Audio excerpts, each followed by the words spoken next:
Because, Yogita, do you want to formally start it or how do you want to do it? Up to you. I haven't done this earlier. So I would request you to take over, and I'm there in the meeting to take notes for the future meetings as well. Hi, this is Yogita Upadhyay. I am the VP Education of the Gabbys International Toastmasters Club. Kindly excuse me for not being there on the camera. I am in a very bad state as of now, but I would be handing you over to one of the best GTMs or the Toastmaster you could ever get training from, and specifically the orientation. Make the most out of this session. Ask as many doubts as you can, ask about as many roles as you can. We would love to connect, help, and guide for your future Toastmasters journey. And I'll be there off the camera for all the crowds in case if you have. Thank you. Handing it over to you now. DTM Saurabh. Okay, good. Okay, let's get started with the session. So the way we typically do it is we start with you, your journey, your profession, etc. How does it connect with the Toastmasters fraternity? And then how does that connect with the Gabbies? And then we go into more tactical stuff. So part of the discussions that we will be having is going to be at a slightly higher level for you to understand the overall, for you to see the bigger picture. Because it is very easy for most of us who are just just ordinary members of the club to just see it as a place that where we come together and we are just getting together, doing a few speeches here and there. What's the big deal? Unless and until you understand what's the big deal, you will not be able to understand the commitment, the seriousness of some of the members, like say whether it's Yogita or Smruti or Mita, some of the officers, the way they have been running the club. And I'm always proud that I'm a member of a club that has some of the best officers of District 92 and beyond probably. So for that to understand, so let's understand. How many of you agree that Toastmasters is a voluntary organization like that of Lions Club or Rotary Club? How many of you agree to that? We are a voluntary organization like Lions Club or Rotary Club. How many of you agree to that? A raise of hand. Sunil, Isha, Priya, Sudhir. Okay, I don't see Saroj raising her hand. So, Saroj, we are not a voluntary organization. I am not clear on the dark concept, so I don't want to release a hand right now. So I'm Okay. still So, learning you have about raised your hand. The good news is you are wrong.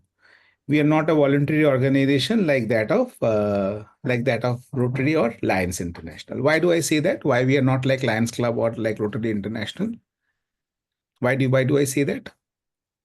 What is different in Lions Club, Rotary International, Blue I Cross? think, can I say? I Yes, think yes, yes, yes. that club is to help people. Here we help ourselves and improve others also. So, Lovely. The next orientation session you can take. I think that first and the most fundamental thing that I want all of us to understand. We are not here to help others. Get that very clear inside your head. Even I am not here to help others. Why am I here? Why am I here today evening at 7? Let me tell you my selfish reason. It's been almost 1 month that I have done a training of 2 hours duration outside of my, paid assignments, whatever, right? So I need that motivation back, right? I need that motivation back to connect with the audience without any carrot dangling, right? And this place is going to give me back that motivation, right?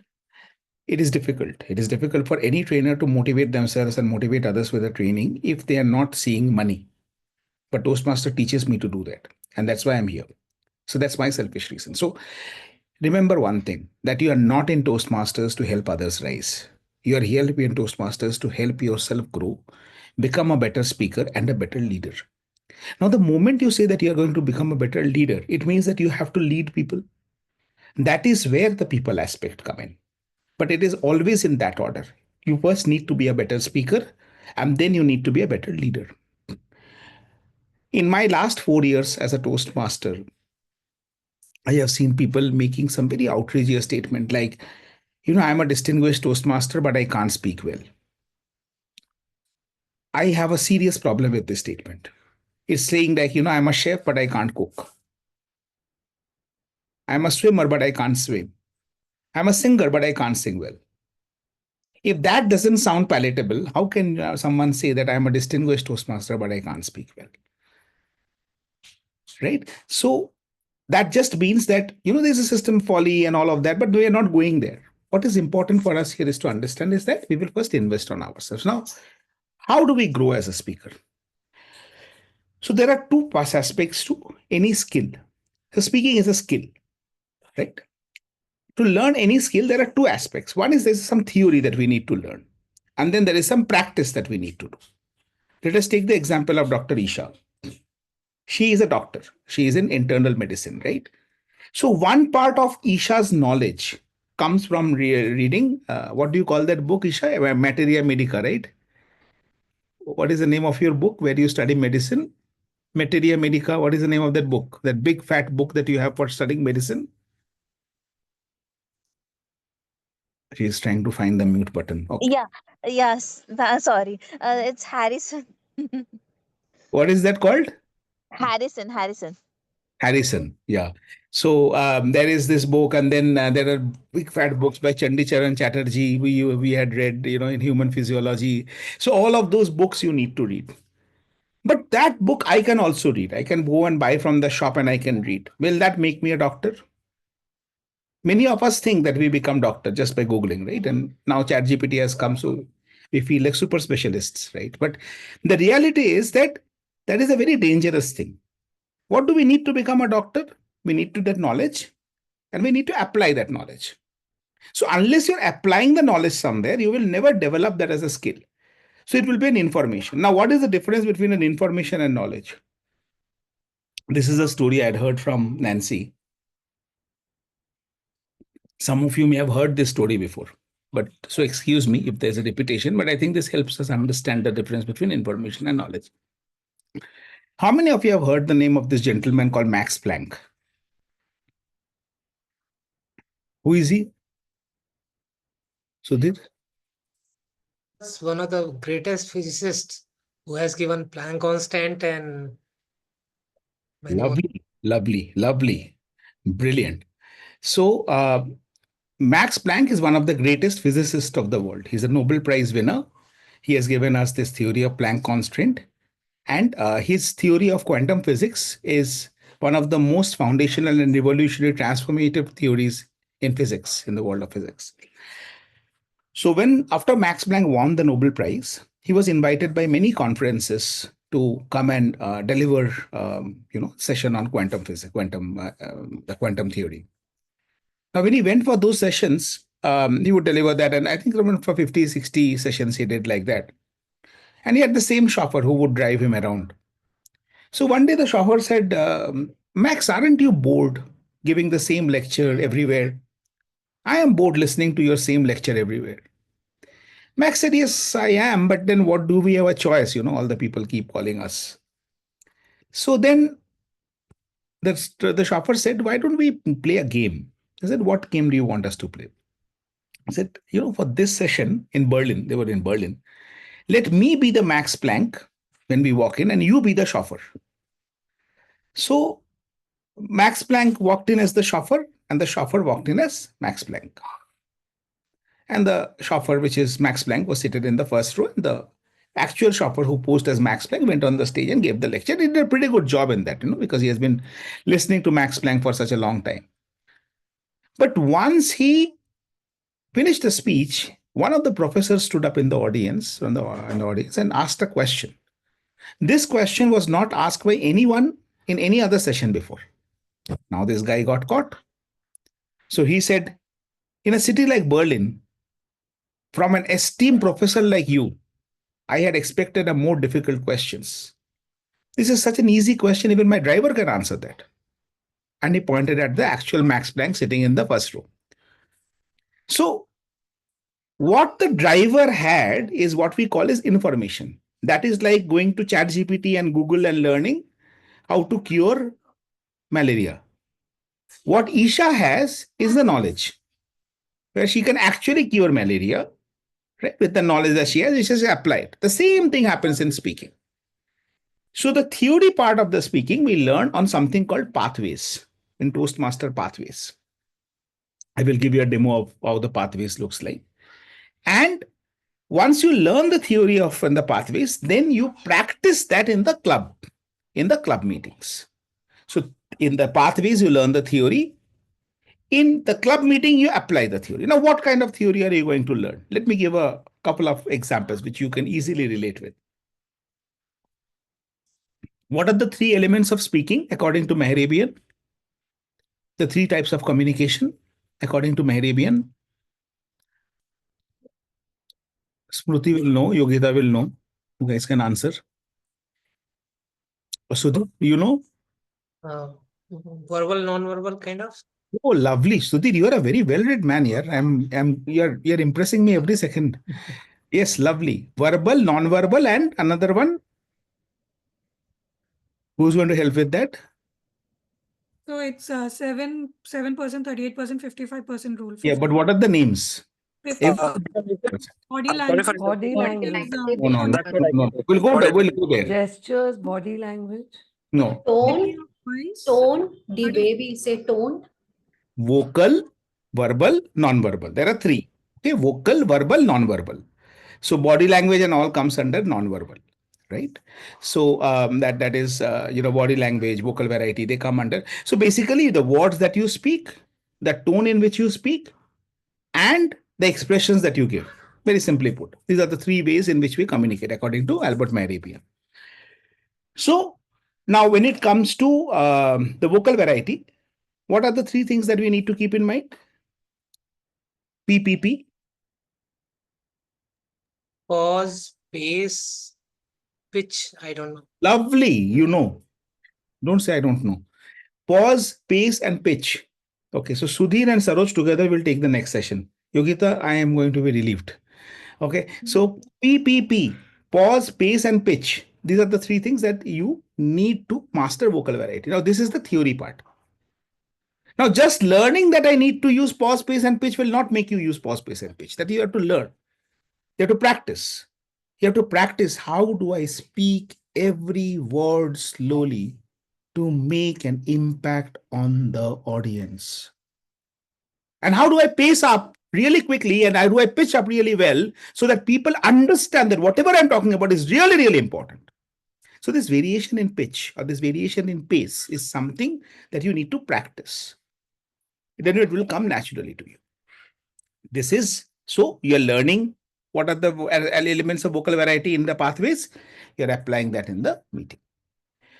Now, because the pathways we learn the speeches and all, and then we come to the meetings.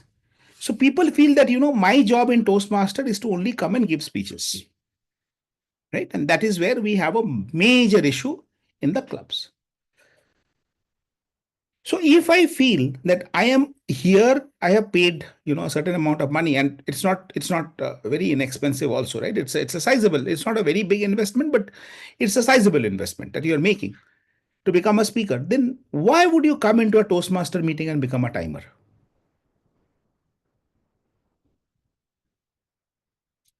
You did not pay that money to come and show me green, yellow, and red card. Neither did you pay that money to count how many times I say, and I know, you know, we know. Then why the hell will you come and do that role? If I say that you are in Toastmaster and Toastmaster is a member first organization, is a membership driven organization where your interest comes first. If I use that statement at the very beginning, and now, then why would you even come into the meeting and take up a role of a timer?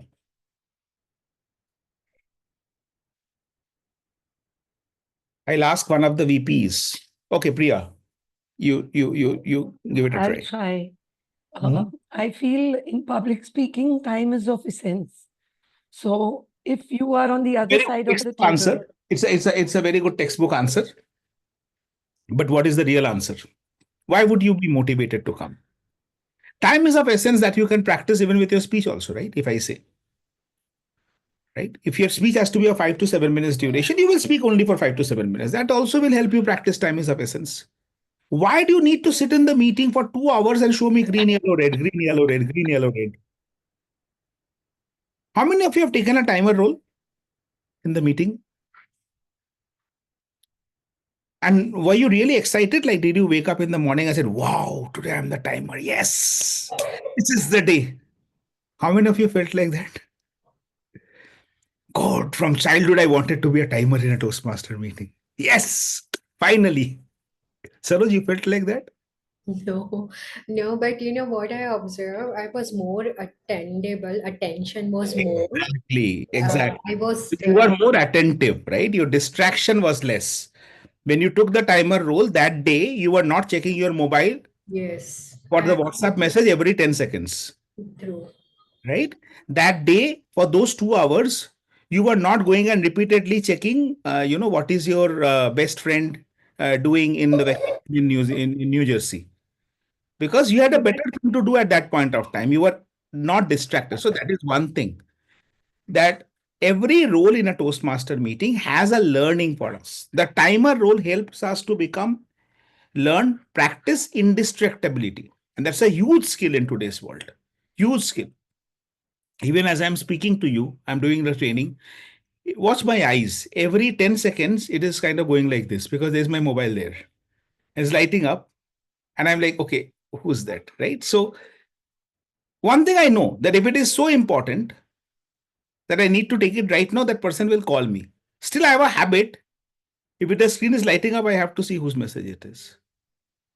This indistractability is a very important skill which we learn as a timer. What skill do we learn as an R counter and a grammarian? Or as an R counter? Let's take R counter first. What skill do we learn as an R counter?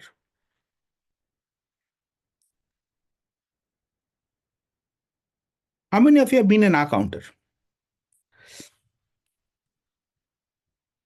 Okay. So what skill did you learn, Sunil, as an R counter?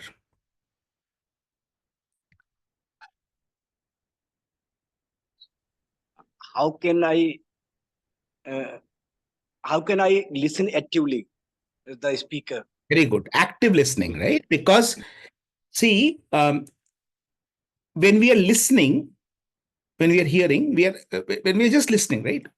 We are actually paying attention to what is being conveyed. Our counter role takes you listening to a different level where you're paying attention to things which is a noise. See, the ahs and the ums and the ers, these are noise. This is not a part of the core message, right? Here you're taking or listening to at a level where not only am I paying attention to the message, I'm paying attention to even those things which are a noise, which are a distraction. So active listening. Okay. What do you learn as a grammarian?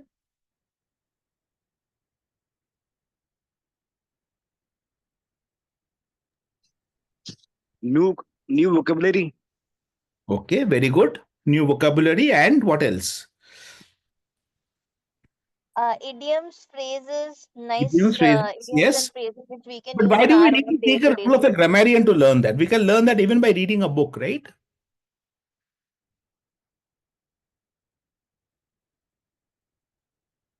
We see Actually, Application. actually, we learn from listening to others more But than reading books or others. why can't we learn by reading a book? I mean, when you went to school, you actually learned by reading Ren and Martin, right? You didn't learn grammar by listening to others. We all actually had to read Ren and Martin. How many of all of us have read Ren and Martin, right? Or something similar, right? Did you learn by listening to others? Did you tell your teacher, ma'am, I'll not read Ren and Martin today because I'm listening to my classmates speak? That never flied, right? So why can't it happen now? For the simple reason that, see, that was a pedagogical learning, right? Where we were learning as a kid, that's sequential. Here, it's not mandated. There you had to learn because you have to pass the exam. Here, there is no mandate. And because there is no mandate, it is very easy to not focus on things which is not a part of your core in whatever work you're doing. For example, again, I'll take Isha's example. I'll just take this call, please. Hello? Hello. Yeah? Right? Yeah? Yeah, I'm Budhavat. I work for Anand Kadali's team in Sri Sathya Sai Annapurna Trust. Yeah. Please tell me. Corporate Communication Manager.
Sorry, this was an important call. I had to take this. I am.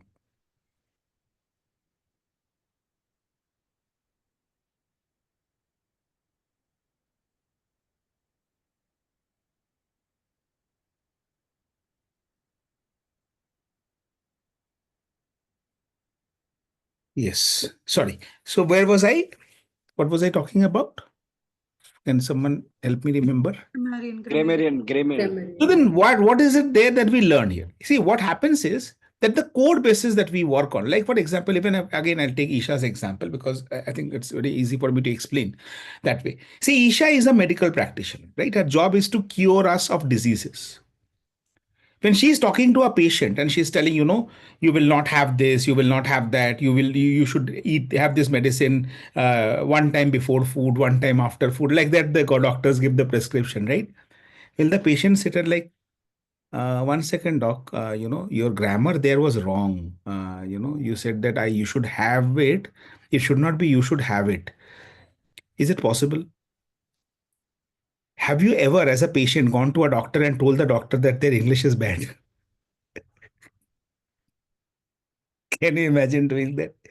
So then how will Isha improve on her grammar? For that, she has to listen to others, see whatever mistakes they're making, learn from it, see whatever good they're doing and learn from it. Understood? From a language standpoint. So, like that, in every role in a Toastmaster meeting, there is something that you can learn from it. If you look at the role of an evaluator, 5 to 7 minutes of undistracted attention and active listening you are giving, you're investing on someone. If every husband practices evaluation, half of the marriages in India will be sorted. Right? Because one of the pet peeves of wives are, "Ab to sunte hi nahi ho." The Right? husband evaluates, but wife doesn't listen. See, that is the art of evaluation. You don't know how to give the feedback. That's why we say evaluation and feedback. Right? So, all of you wives here, if you want your husband to become better husbands, make them join Toastmasters. We'll teach them how to evaluate and give feedback. Jokes aside, evaluation and feedback is a very important skill that you need even in your workplace. As a manager, when you're giving a feedback to people, it is one important skill. As a teacher, when you're giving feedback, it's an important skill. Even in any profession, for example, where you're talking to your client, it's an important skill. So that is how all the meeting roles are constructed. And one of the most important reason why we, why we should take this role is because if each of us start thinking that I'm here only to do a speech, you can never have a meeting. For the meeting to happen, all of us will have to take all kinds of roles to do these roles. Now, our organization was formed in 1924 by one gentleman called Dr. Ralph C. Smedley. He was the director of education of YMCA, and it was started in US in one small club. Some 10-15 people got together and they said, let's practice public speaking because we are struggling to express ourselves in public. That's how this all started. And today, 100 years later, we are there. For 100 years, for this organization to survive, what have we done right? There are many organizations, by the way, which had cropped up in between, tried to become like Toastmasters, did well for a year or a couple of years. Some did well for 10 years, 5 years. Then all the organization perished. If an organization is sustaining and is successful for 100 years and has spread so rapidly across the world, today we are present in more than 150 countries. We have got 300,000 members. Something we must be doing right? So what are we doing right? The first thing is the discipline. If you see, the Toastmaster meeting happens in a particular format. And there is a lot of decorum in the meeting. We address each other as Toastmaster. That's a part of the decorum. No one speaks out of turn. That's a part of the decorum. And to ensure this decorum, we have got something called Robert's Rules of Order. I want you to write this down. Robert's Rules of Order. Robert's Rules of Order is gives you principles of parliamentary democracy. It is actually used in the British Parliament and many parliaments across the world, primarily the British Parliament, where how should you conduct the meetings? So technically, a Toastmaster club has a president who is the head of the club. He is the supreme authority. The president calls for the meeting. The meeting that happens, the weekly meeting, is convened by the president. The president appoints the roll taker. So the roster that you get, this is the T mod, this is the G, this is the timer, this is this one. Technically, these people are appointed to play those roles by the club president. So the meeting happens on the president's wishes. So that's why he is the one who who speaks at the very beginning and also concludes the meeting, who opens the meeting and adjourns the meeting. The president is introduced by the sergeant at arms. Think of the sergeant at arms as the royal guard of the queen, the one who comes right before the queen comes in. It is to show the importance of the position of the president in the Robert's Rules of Order. And when the sergeant at arms introduces the president and the president opens the meeting, the president uses one word saying that I hereby call the meeting to order. If you notice, when I pay attention tomorrow, when I open the meeting, I will say, sometimes I forget to say, okay, by the way. So I will say, I hereby call the meeting to order, right? That order is Robert's Rules of Order, which means that from now on, till I adjourn the meeting, the Robert's Rules of Order is in force, which means that there are certain decorum that we will maintain. Like you cannot speak out of turn. If you don't like something, you still cannot speak out of turn. If I am calling out your name wrong, you still can't speak out of turn. So how do you do that? You interject, and there is a process where we call point of order. Point of order. When you have to interject in a meeting, for example, I crack a sexist joke, right? And you take offense to that, rightly so. And you cannot wait till the meeting to end to raise your objection, right? So what should I do? What should you do? You can say, point of order, Mr. President, or point of order, Madam President. I take objection, I take exception, I take offense to this particular comment that has been made about women. That is well within your rights, but you cannot just unmute yourself and say, hey, Sudhir, you can't speak like that. It doesn't happen like that. You cannot address anyone apart from the president using a point of order. So this is one of the parliamentary procedure. Apart from that, if you notice that when the meeting gets extended, we write saying that I propose a 10 minutes extension. I propose a 15 minutes extension. You must be wondering who is he proposing to and why, right? It is a part again of the parliamentary procedure. So it is a proposition that the president is giving because the president initially called you for a meeting of 2 hours and now he needs 10 minutes more to conclude the meeting. So he's taking a formal approval. The way it is approved is the president proposes and one of the member has to second it. There is also an opportunity for you to, kind of raise your objection to that, which we don't give. I mean, no one has done that yet, so I don't know what is the process for that. But typically, for example, when I propose, Saroj will second. If Priya feels no, we should not extend the meeting, Priya can say, I have an objection to it. The meeting should be ended on time, right? Now, but again, it is the president's call. So what the president says, that will happen during that meeting. After the meeting, you can catch hold of the president and beat him up. But during the meeting, he is the supreme authority. You can do nothing to stop the meeting apart from the president. No one can stop the meeting, right? That is the procedure. Are we clear about the parliamentary procedure? Now you can always say that why all this jazz? Why all this drama? Sergeant at arms, point of order, president, Robert's rules of order, public speaking practice करने आए हैं भाई, ये क्या नौटंकी है? The answer to this question is that ये drama is the reason why we are there for 100 years. Take out this drama, take out this discipline, take out this decorum. It is nothing but a group of 20 people coming together and doing chit chat on a Saturday morning. Right? So, this decorum is what has kept us alive and helped us thrive. That's why we need it. Clear? Any questions till now on whatever I've covered? I've talked about the roles. I've talked about what each roles teach us.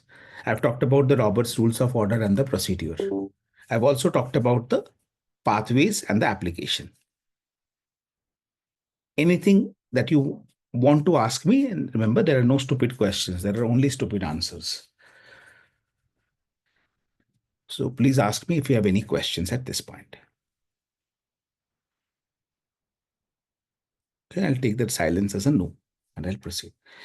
One more thing which binds us together is the value system in Toastmaster. And there are 4 values that we live by. All the veteran Toastmasters in the room, please help me with the 4 values. We have area directors. Yes. It is integrity, respect, service, excellence. Excellence. Lovely. Integrity, respect, service, and excellence, right? So let's start with integrity. Why is integrity the first of the core value? Because, for example, who did I not pick up as an example here? Venkatesh. Say Venkatesh has, done the icebreaker speech. Icebreaker speech we don't allow in other clubs. But say the first speech that he, or any of the speeches he has done in some other club. Not in Gabbys, but in some other club. And he comes and tells Yogita, please approve my level 1 because all my level 1 speeches are completed. Right? Yogita will go and approve it based on what Venkatesh is saying. Now, Venkatesh could be lying. He never gave the speech. Possible. I'm using Venkatesh you as an example. Huh? Please don't take offense. You can use sort of if that suits us. Okay. So, the entire system of Toastmasters stands on integrity. If Venkatesh and Yogita gang up and Venkatesh says, I will not do any speeches. I will just tell you I've done the speeches. You will keep on approving. Yogita says, fine, fair enough. That way I will get the distinguished club points very easily. Then what will happen? This entire system will fall flat. Because we are a self-paced learning program. We are a self-paced learning program. There is nothing like a pass and fail here. No evaluator can tell you go and repeat the project. No one evaluator can tell you have failed the project. No. The evaluator can tell you these are the things you could have done better. The evaluator can at most say that I recommend you repeat it. But no one can pass or fail you. You can give an absolutely nonsense speech and still go and mark it as complete. If you feel it's complete, then it's complete. The only situation where the VP education will refuse you to approve your speech, approve the level, is when the VP education feels you have actually not done the speech. There's an integrity issue. Apart from that, even if it's the shittiest of the speech that you have given, Still, the VP Education will has to approve it. He has no other choice here, because it's your call whether you have completed the project to your satisfaction or not. It's a self-paced learning program, so it survives on integrity. Now, we are in an adult learning environment. In an adult learning environment, one of the most important things is how are you giving the feedback? If I tell Smriti, your speech you should have added a bit of a humor here, or you should have added a little bit of a variety. If you would have noticed, I've evaluated Smriti pretty often, in the last few months. If you would have heard one of the things I tell her is that, Smriti, I want more expressions on your face. I want to see more life in the speech. You can do so much better. You're such a powerful speaker. That's how I tell her. Now imagine me telling her this, Smriti, please, don't take offense. What I'm doing is an illustration. Said, Smriti, you absolutely look like a mannequin when you're speaking. No expressions, standing tall, nothing is moving. Then how will Smriti feel? Imagine me telling this to her in front of 20 people. She will never be able to give another speech. Right? So respect is another core thing, without which this entire system will fall apart. Now, I told you at the very beginning that this is a membership-driven organization, which means that my interest comes first. Now, I thought that I would do some role, but then that day morning, I didn't feel like doing that role. Just like that, it happens. No, sometimes we wake up and not feel like going to office. That day we felt like I'll not do the role. So I drop a message to the VP saying that, hey, dude, please find another role taker. I'm not in the mood. So what will happen then? Then the service part of it is going to get impacted. Because we have said that we will do these roles for our own learning. We take the role and then we drop out because we are not feeling like doing the role, or we are not able to prioritize.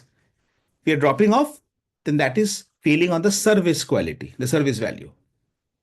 And because we are doing the roles free of cost, because we are doing the roles out of choice, it does not mean that we will do a bad job in the roles. We will still give our 100%. I came back just now from a very long day outside. I had a choice at 7 p.m. when many people were not responding on the group. Yogita told me that I don't know how many will join. I could have said, okay, I will not join. Ask her what I told her in the message. Yogita, what did I say in the message? What did you write to me and what did I tell you? Yeah. So we were discussing and you said we'll do the meeting even if one member joins. That is excellence. I have no compulsion to do this. None of the officers can punish me for not turning up. Neither can they reprimand me because I will say no one came. There are 10 new joinees, only 2 people have come. That's why I did not come. I have a fair excuse. But see, my excellence or my passion for excellence prevents me from saying it. So that is why the 4 values are required. So when you are taking a role as a Toastmaster of the day, please remember this in mind, that you are not doing by doing the role, you're not doing a favor to anyone. It is for your own learning. So please remember that excellence. Prepare for it. Now, how do you prepare for these rules? Let me go into the rules and explain to you how do you prepare for the meeting rules. For the Toastmaster of the day, in the Gabbys, we have got a full script ready for you. There's a doc which is sent to you. You just need to go through the doc. There, everyone's introduction is there and this and that is there. Now, if you see, the Toastmaster of the day selects a theme for the meeting. What is the theme that you should choose? I always believe that this is a place for you to bring in your professional expertise. So if Saroj, you were in HR, right? If I'm not wrong, sales. You were in sales. Yes. Right? So if Saroj is the team mod, I would love to see a theme on the selling strategies. Right? What are the various selling strategies? How to sell an ICE to an Eskimo. That could be a very interesting theme that Saroj can take up. So can Smruti. Smruti was also in sales, right? Isha can take this one on the dangers of buying OTC medicines. A big problem that the world faces now, right? We are curing everything ourselves by buying medicines OTC. Every doctor loves to talk about it. So she can do a theme on that. Priya, you were teaching mathematics, right? Or uh, you were a teacher? I teach management students, basically general management or marketing, sales. Lovely. So Priya can talk about the 4 P's of marketing, the basics of marketing, right?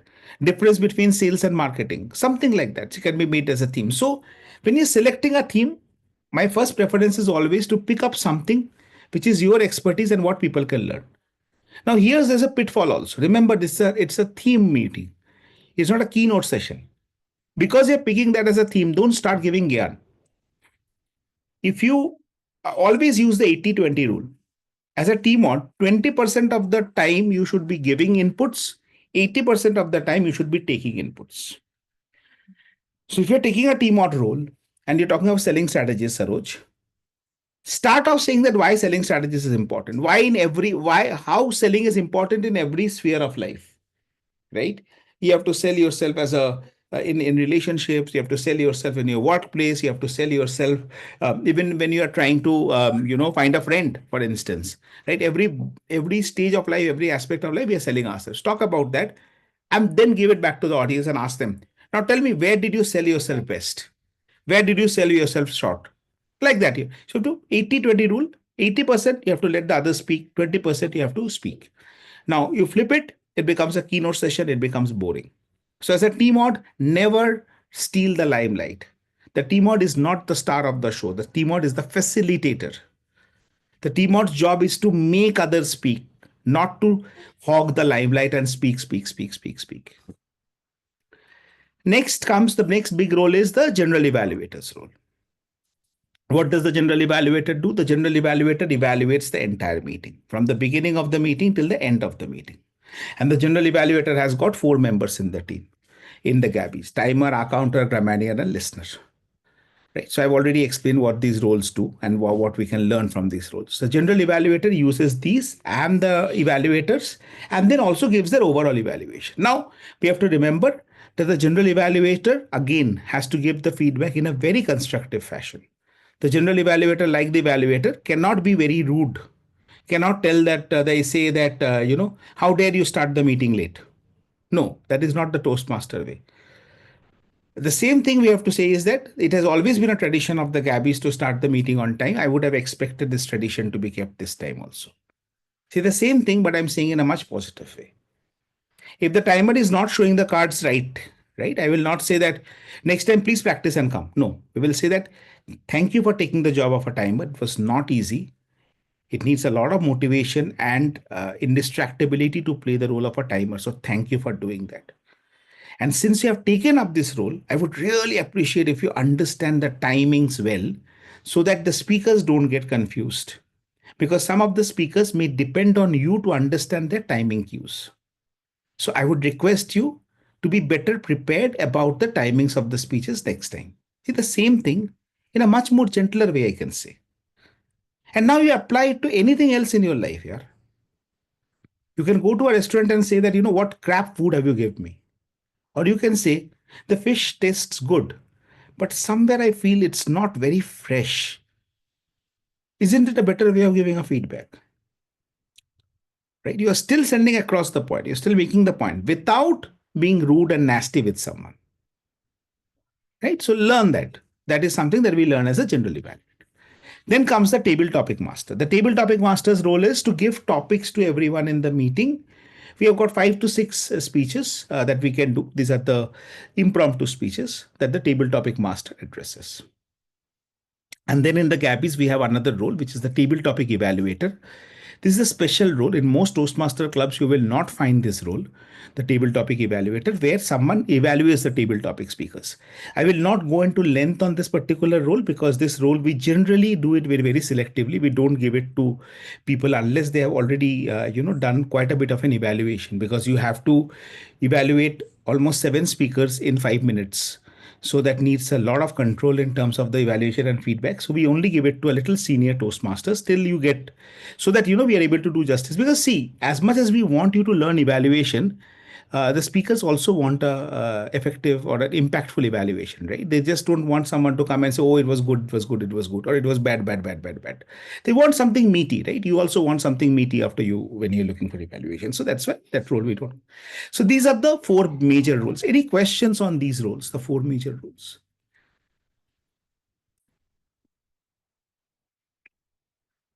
About table topic master, Mhm. elaborate that. Sorry. Table topic master, what Uh-huh. or she does do properly.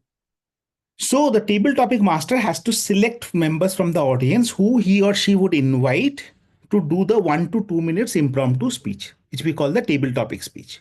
Now, thank you, Sudhir, for asking this question, because yes, the couple of questions that you need to ask here. How do I select who to call? First of all, the rule of thumb is you give chance to those who have not got a chance yet, or who don't, or who you think will not get a chance going forward. So any of the role takers will not be a priority. You should first look at people who are not a role taker in that particular meeting. Now, within that also, there, in particularly in meetings like Gabbys, which are very well attended, we on an average we have got around 30 people who attend the meeting. So 10 of them are role takers. So 20 people are left. Now, how do you select 5 out of the 20 or 6 out of the 20? So next, you leave out the club officers initially, right? And look at the members first of the club. So typically, we use a kind of a mix. We don't only call members. We don't only call guests. We call some members and some guests. Why? Because it's like this. Priya regularly got a chance to participate in table topics till the time she took membership. The moment she took membership, she sees that she comes into the meeting and guests are invited. How will she feel? है ना? घर का मुर्गी दाल बराबर. That's how she will feel. And that's not a great feeling to have. So you need to call a few people who are members and a few people who are guests. Not only that, you should also do a mix of people who are on camera and off camera. See, certain people are off camera because they are scared. They are scared. They're genuinely scared. They have a problem showing their face on camera, and it's hard to believe, but it's true. Those people should also get a chance to speak. There are certain people who are very active.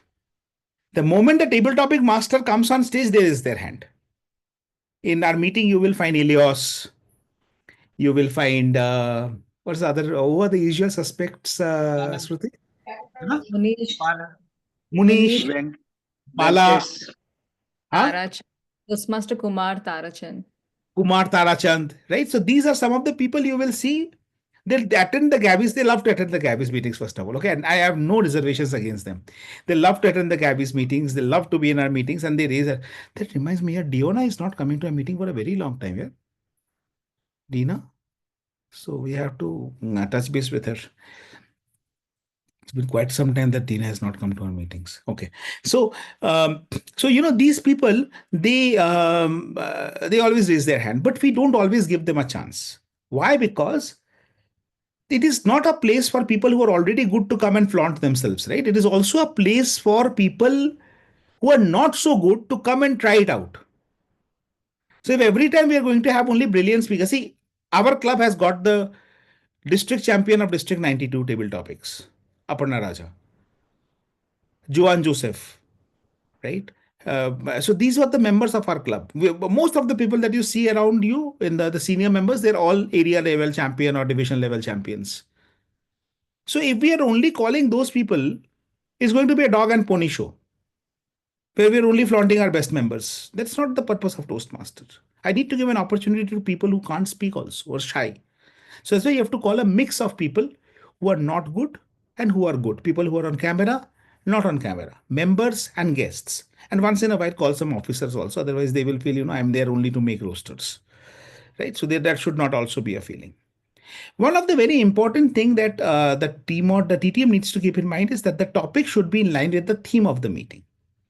So that is very important. If the theme is, say, school days, the topic should be something connected to the school, like what's your favorite lunchbox, who's that boy in school who used to bully you, something like that. One good practice is that many people raise their hand during table topics and they are not able to speak, right? Because we run out of time. So the T mod can ask them to speak on something related to the theme just after the table topic session gets over, before handing over to the G.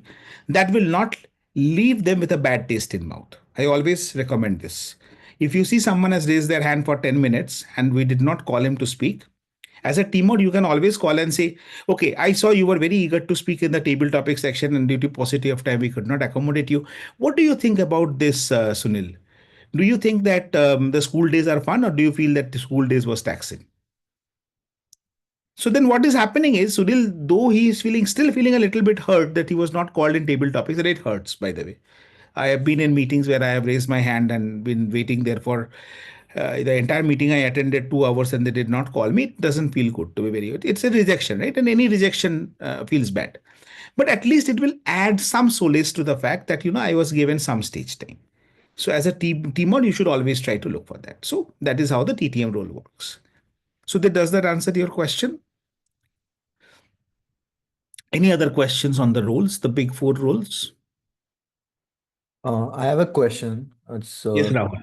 regarding the table topics. Should we focus on giving easy topics depending on the person, or like the topics depends on the person that we call out, or it should just be a easy topic in general?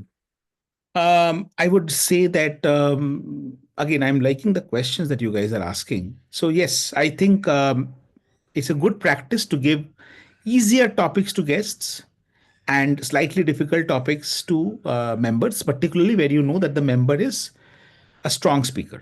But again, you have to be a little sure about that, right? Every member is not at the same. I have some members in the club who are probably weaker than the guests, and some guests like Priya, when she was a guest also, she was a far better speaker than many of us, right? So that is where you should not give an easy topic to Priya.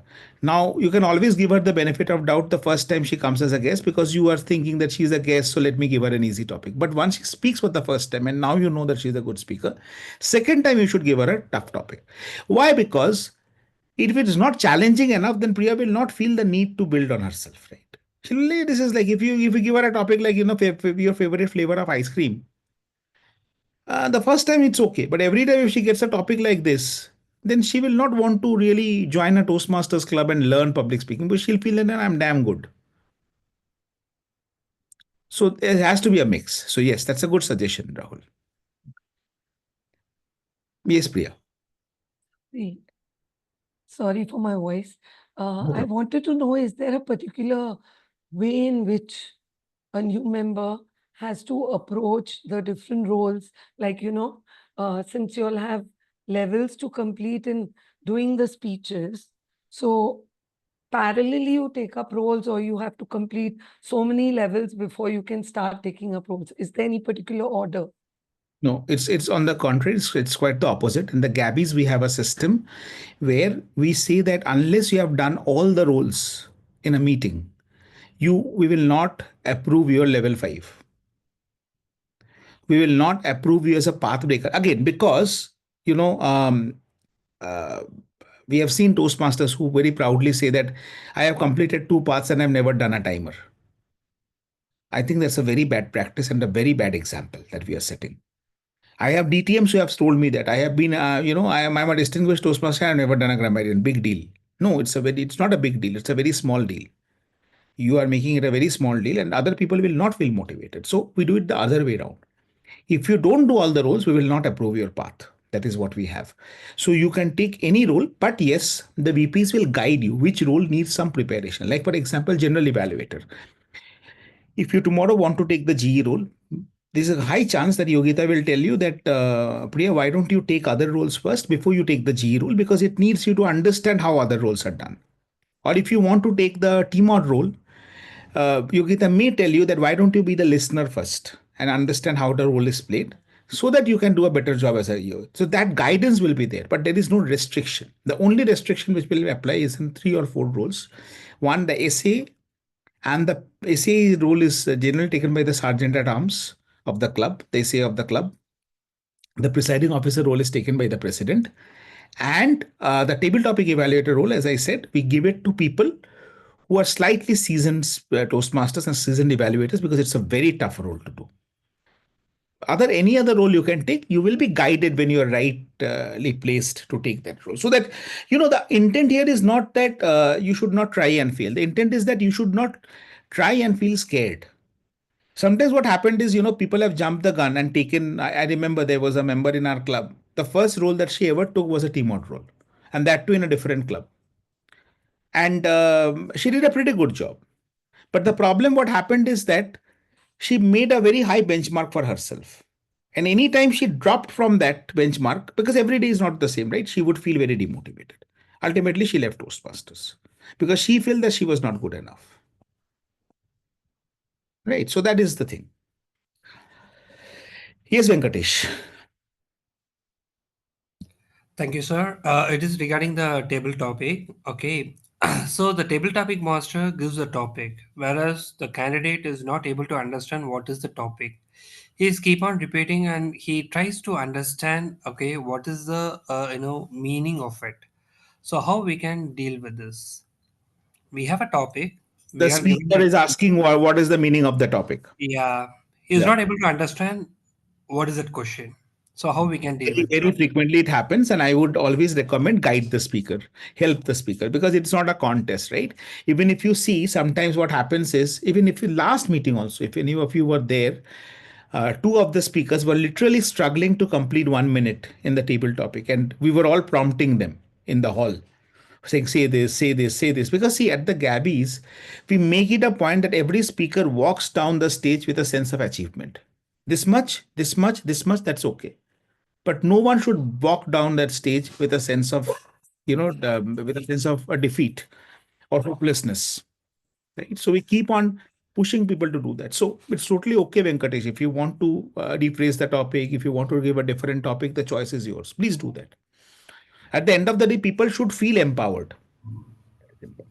Okay, so thank you. Yes, Priya. How many table topics should we come prepared with? How many topics we should have to be on the safe side? At least 10 topics you should keep ready, because at least 6 to 7 topics you will have to ask.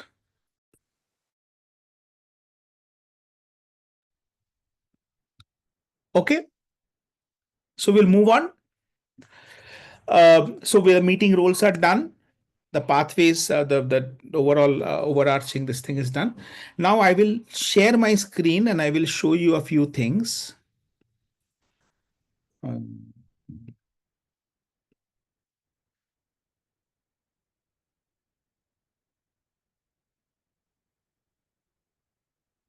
You can see my screen, right?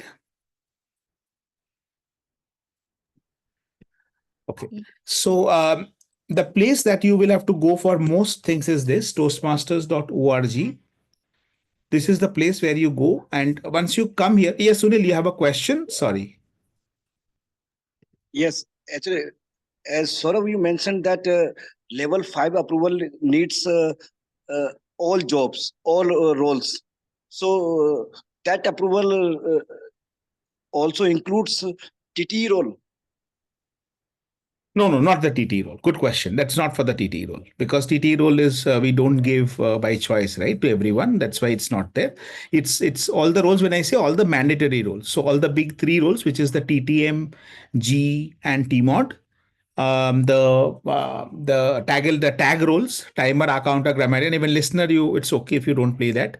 Joke master is okay if you don't play that. The mandatory roles, you have to be at least one. All the tag roles, the big three roles, once, and speaker and evaluator role. At least once you have to done all of these roles for the field level 5 to approve. So I will show you a couple of things that you can always say, this is not there in my club, or some people will say, why is your club so strict and all that. So a couple of things I will also clarify that. Let me start from here.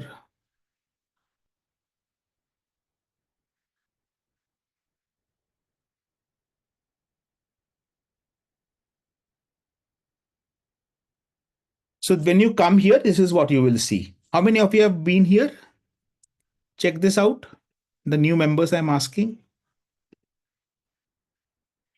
Raise your hand. No one. Okay, good. So when you come here, the first thing you need to go is the My Home. The My Home is the dashboard where all the important tiles are there.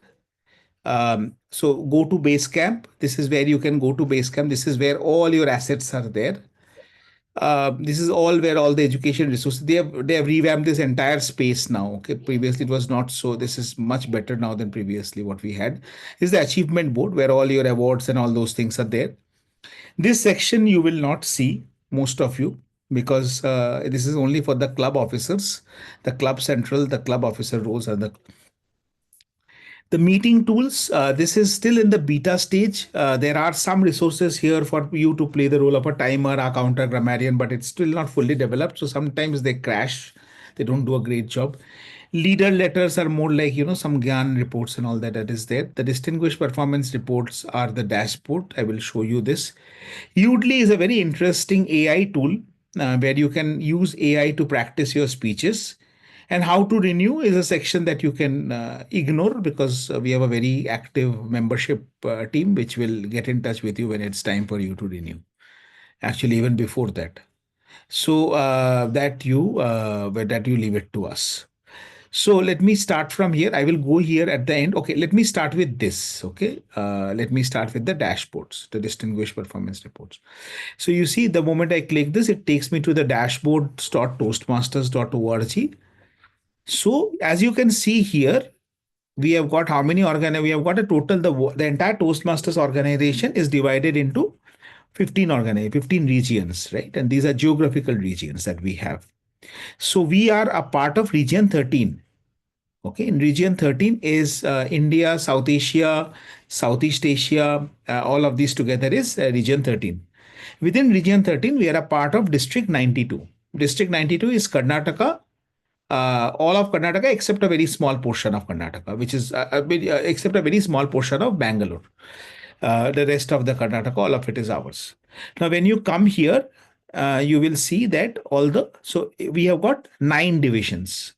So we have got regions. How many regions? How many regions? 13. No. 15. 15 regions. 15 regions. regions. Right? 15 regions divided in, and then which district, which region are we a part of? District 82. 92. No. 92. Region 13. 13. Region 13. Region 13. So where do you see that? Where do you see that? Where do you see region 13? I'll show that to you, right? Now it's not visible here. I'll show you where it is. So within region 13, we are a part of district 92. So if you see within region and then within district 92, there are 9 divisions. One of that is division B. We are a member of, we have got 3 clubs, right? The Gabbys. This is the Gabbys, which is a part of division B, area 1. Then the Gabbys online, which is division B, area 2. And the Gabbys International, which is division B, area 3. Right? So once you come here, the division and area performance, now you click on any of the clubs. Let's select on our clubs. Let's see the Gabbys. So these are the distinguished club points, the DCP points that we see. So the Gabbys has always been a President's Distinguished Club. This year also we will be a President's Distinguished Club. So for that, we have to meet this goal. So if we are meeting 5 goals, we become a distinguished club. If we meet if we meet 7 goals, we are a select distinguished club. If we meet 9 goals, we are a president's distinguished club. Now, what are the goals?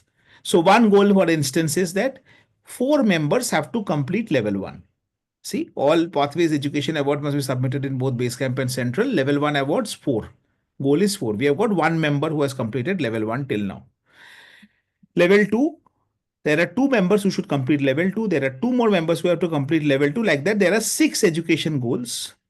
There are 2 membership goals. There are 2 training. There is 1 training goal, and then there is 1 administration goal. Together, there are 10 goals. At least 9 of these goals you need to get to become a President's Distinguished Club. And we will become a president distinguished club because all of these goals will be fulfilled before the due date. What is the due date? The due date is June 30th. Before June 30th, we have to bag all the 9 goals, all the 9 DCP points. This also shows how many members are there in the club. We are at a base of 33. We are now 25. The required number is 20. So we always have a few attrition because based on personal preferences. Sometimes at the Gabbys we have also a very unique thing. We also refuse renewals. So if we feel that the member is not benefiting from their journey in the Toastmasters with Gabbys, then we politely tell them not to renew with us. They are free to renew with another club, but not with the Gabbys. There are close to 15 members that we had refused renewals last year. And the reasons are plenty, like last minute dropout in meeting roles, not taking the meeting role seriously, not showing up in the meetings, not doing the speeches properly, or in some cases some behavioral issues and all of that. We have done that. And apart from that, some members they don't renew because of their own personal commitments, changing jobs and so on. So based on that, so still, if you see, we are already at 25, and I think the way these people are working will probably reach 35, 36. So this thing is probably around 40 is what we will end this year. So this is the base and this is the to-date membership. Region 13, District 92, Division B, Area 1. Now, if you go to the Gabbys online, we have got 7 goals met. So 20, base was here. The number of members has grown from 20 to 24. So here 7 goals has been met. The proud president is sitting here. Right here, she's on screen, which is Toastmasters Smriti. Who is the president of the Gabbys Toastmasters Club, by the way? Is it a rhetorical question? It's a question for the new members. Who is the president of the Gabbys Toastmasters Club? Saradutta. Officer should not be answering this. Okay. Okay, yeah. So it's me. Okay, I'm the president of the Gabbys Toastmasters Club. Smriti is the president of the Gabbys Online Toastmasters Club. Now, so that you will not answer, who's the president of the Gabbys International Toastmasters Club? Is it Jaspreet Kaur, ma'am? Who is this? Priya? Yeah. Yes. Right. It is Jaspreet Kaur. So Jaspreet is the president of the Gabbys International Toastmasters Club. So the Gabbys International, they were 28, they're back to 25. They're very soon again. All these clubs will reach 40, 45 level. We have got a very active team of VP membership. And then we have got people who are not VP membership, but are more active than the VP membership. One of them is sitting right here.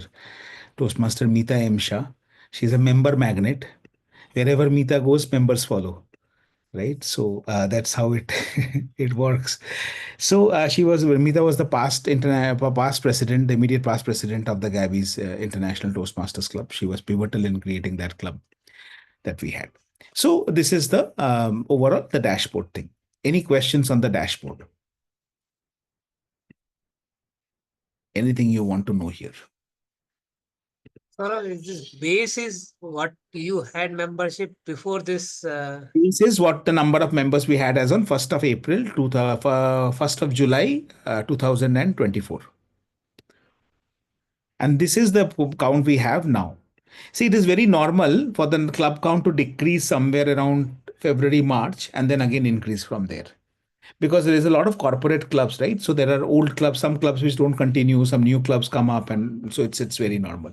Even this number will also increase and go back here because we have been a Smedley Distinguished district. We have been so Smedley Distinguished is the highest category of district. So actually we were in fact the number 1 district. So the year when I was the division director, so we were the number 1 district, not because of me. I had no role to play there, but other people have done it. 1 second, 1 second.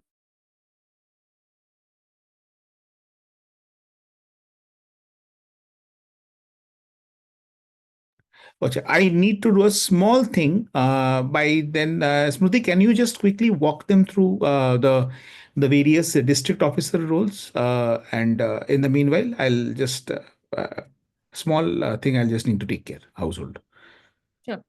Just the district officer roles from the AD all the way to the DD. Okay. Allow me to share the screen.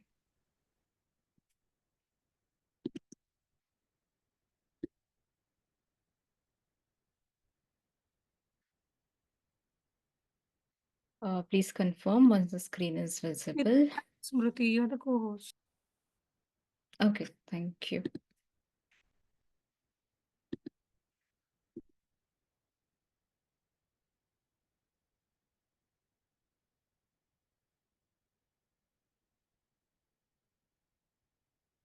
Yogita, can you see my screen? Yes. Okay, we were here. Okay, so as you had a fair idea that we have something called a district, then you saw areas. So how exactly the structure works? Let me go back to the screen, which will help us to have a better understanding. Let me go to district 92.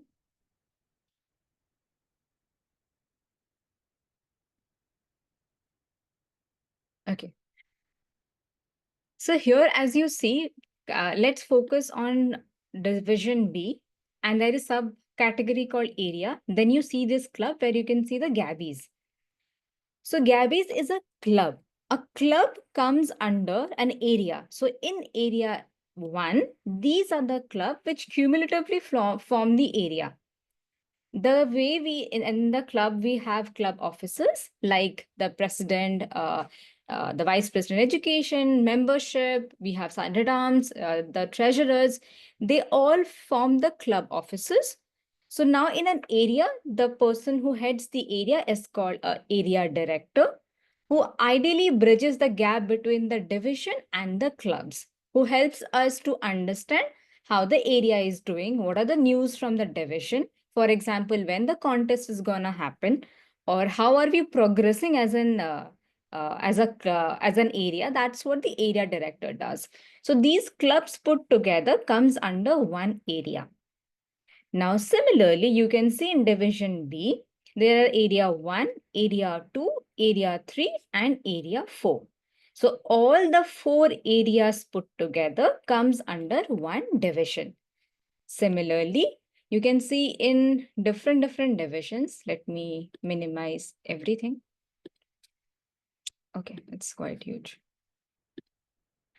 So can you see? So in every division comes the area, and under area you can see clubs.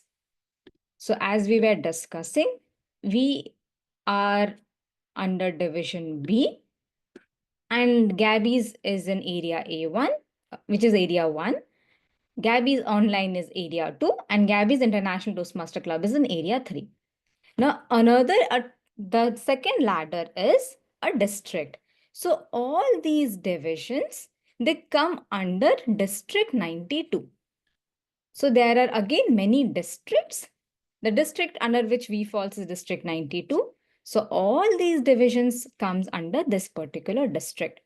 A district is again led or rather served by a district officer. There are also other officers who bridges the gap between this.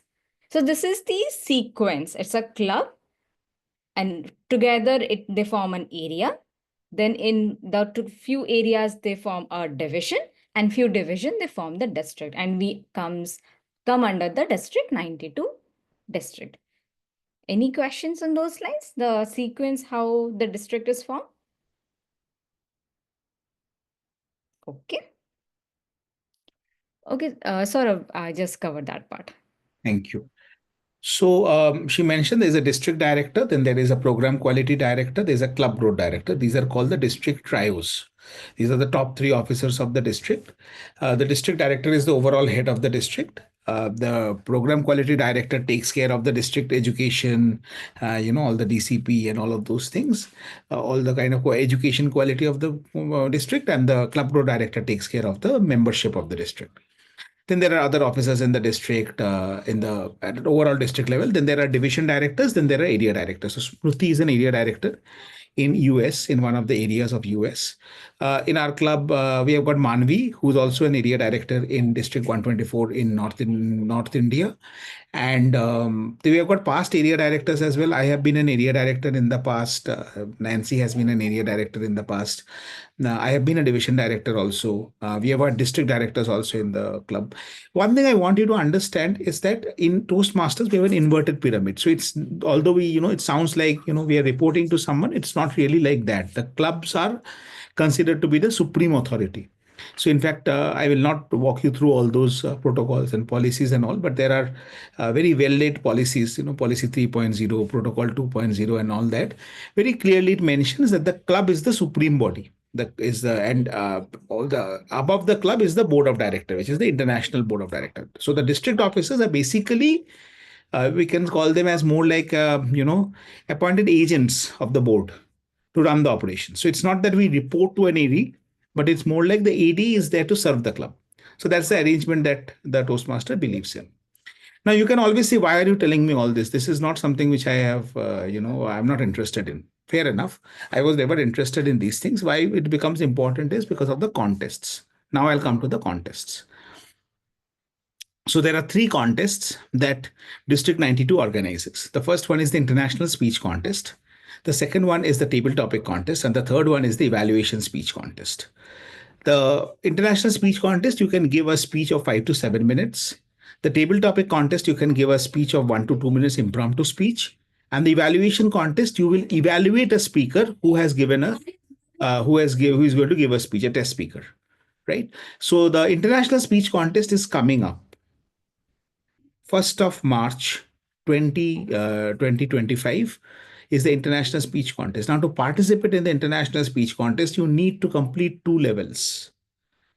All the new members, buckle up, belt up, chin up. Get 2 levels under your belt to compete in the International Speech Contest. 2 levels means 4 plus 3, 7 speeches. And you have got almost 1.5 months still to go. So you've got enough time for you to do it. Because we have got 12 meetings every month, right?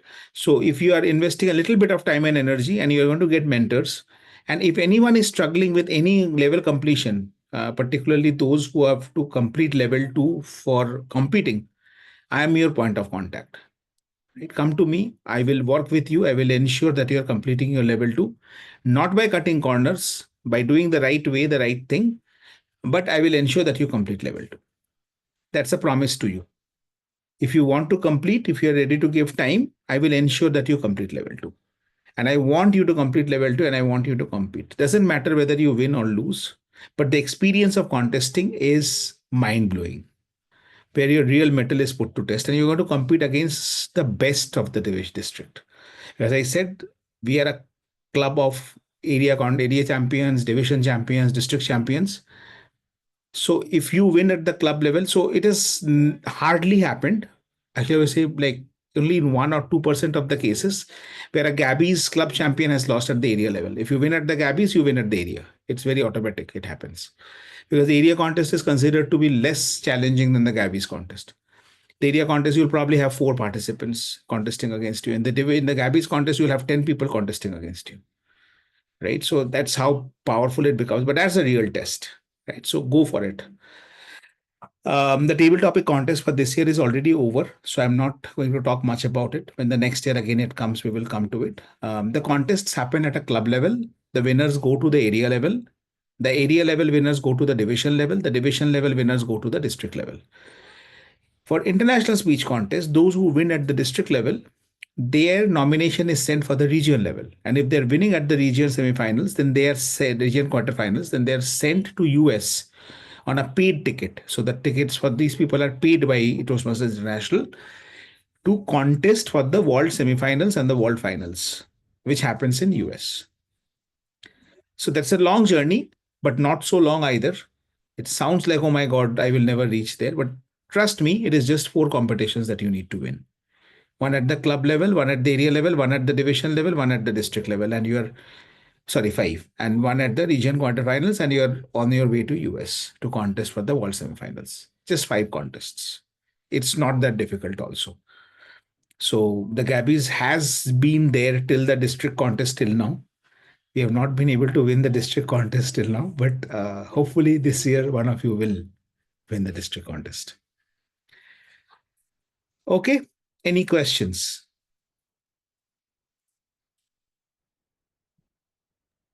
Saurabh, Yes, Neil. it's it's my curiosity that why we do not organize humorous speech contest. That's So the Toastmaster International mandates every district to compulsorily hold the international speech contest. That is not a choice. They have to hold it. Apart from that, the district can choose up to 3 contests. Now, it's a district decision, and I don't know why. I am never supportive of the decision. Even when I was the division director, I had objected to it. But we go by the cumulative decision that we will do only 2 contests and we will not do humorous. And why we don't do it, I don't have an answer to it. Somewhere, District 92 is not a big fan of humorous speech contest. But we can always organize an humorous speech contest at the Gabbys alone. That is always possible. And we will possibly do something like that very soon. In fact, we have had debate contests organized by the Gabbys. So it was mind blowing. We had some of the best debaters also in the club. You should see that. Debate contest will be planned very soon. So that will be something really interesting.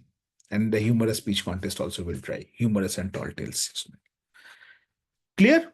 This part is done. Any other questions? Yeah, Rahul. I have a question. So since the Gabbys has 3 clubs, so there'll be 3 members going to the area level, or is it only one? 3 members going, and not only 3 members, actually 6 members may be going. Why? Because all our areas, no, I think 2 of our areas, area B1 and area B3, we have got 4 clubs 2 weeks before, 2 months before the contest date. So these 2 areas from each club, the first and the second place winner will go to the area level. For area B2, which is the Gabbys Online Toastmasters Club, we have got 5 clubs in that area. So only one person from each club will go. So area B2, the Gabbys Online, one person will go. But the other 2 clubs, two people will go in the area for the area contest for the international speech contest. Okay. So only one person goes from each club then, correct? No, from the Gabbys and the Gabbys International, two people will go. I'll show you what I'm saying. I know this is a little confusing. Even the area directors get confused on this. So I can't, it's not easy to fathom. I'll just show you. So if you see the dashboard, and that's why we were spending some time on explaining the dashboard. See, if you see here, a club to qualify for the contest has to have a minimum of 8 members, right?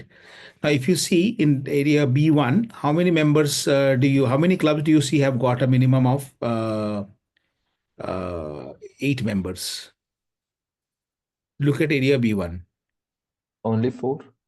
4 clubs, right? Okay. So, area B1, all the clubs in area B1, these 4 clubs, Del Shukti, NITK Beehive, Gabbys, and Open Text Toastmasters Club, these 4 clubs will send two contestants each to the area contest of area B1. Now let's go to area B2. How many clubs do you see with more than 8 members? Everybody, 1, 2, 3, 4, 5. 5. Yeah. Right. So 5 clubs have got more than 8 members. So here from the Gabbys Online, only one contestant will go to the area contest. Now look at area B3. How many clubs with more than 8 members? 4. Not even 4, 3. Or 3, yeah. So here every club will send two members to the area contest. So the first and the second place winner will go to the area contest. For Gabbys also, the first and the second place winner will go to the area contest. For the Gabbys Online, only the first place winner will go to the area contest. Okay. So at least 5 people need to go from each area. That's what I'm getting, correct? Depending on that. Yes, but not all the clubs contest also. Some clubs don't even contest in the international speech contest. Okay. Okay, got it. Thank you. Sorry, just a quick curious question.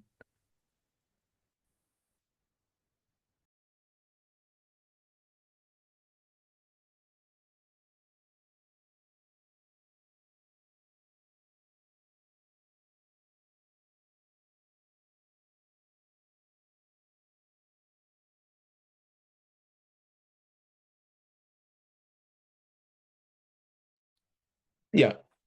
Sorry, Rahul, tell me the question. I missed your question. Oh, yeah. So my question was, you told there's an area director and then it goes to district director, right? Area director, division director. After that, there is the club road director, the program quality director, then the district director. After the district director, it is international director, and then it is the international president. Okay. So basically, the area director looks after the club in the area and he makes sure that everything goes smooth. So it's what Right, they do. right. Okay. Again, one thing we have to remember that the area director's powers end outside of the club, we say. The area director cannot interfere in any of the club matters. So while we are talking about this, let me touch upon this. If is some disciplinary issue, right? For example, say Rahul and Sudhir have a fight, right? And both of them come to the president of the club. Then the club president will have to take a call on who's right, who's wrong. All investigation, everything will happen at the club president level. It cannot be taken to the area director. The area director, even if you take it to the area director will very politely say it's a club matter, I can't get inside it. So, as far as club affairs are concerned, the club president is the ultimate authority. There is no one above the club president. Okay. So basically, the roles of the area director and the district director comes into play during the contests and Mostly during the contest, coronation, the district elections, all of those things. So the day-to-day club affairs and all, it's your president, the VP, and the VPM, who basically the club trio, as we call it, they kind of control the entire operations. okay. Okay, got it. Thank you. So which club are you a part of, Rahul? The Gabbys online. The Gabbys Online. Who's your president? I believe that's Smriti.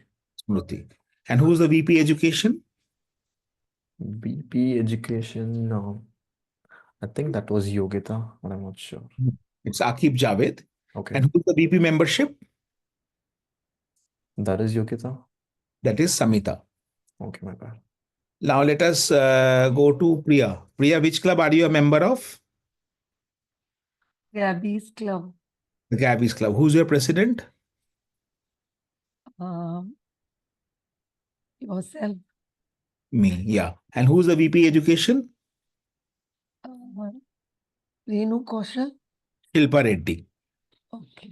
Okay. And who's the VP Membership? Is it TM Renu Kaushal? It is DTM Nancy Goel. Okay, she is. Okay. Now let's go to the Gabbys International. Who is a member of the Gabbys International here? Any of the new members who is a member of the Gabbys International?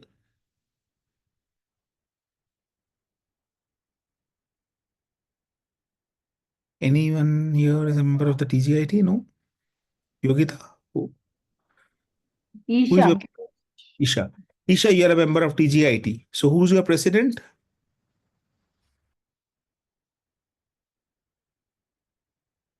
Yeah.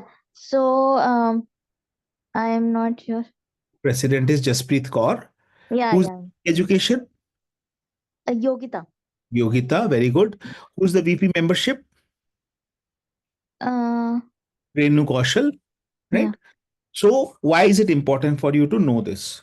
So if there is any issues that you are facing in terms of, your continuity or any other relation with any other member, some member is not, is rough with you, or any other challenges you are facing, accessing the system, this, that, and all, your first point of contact should be the VP membership.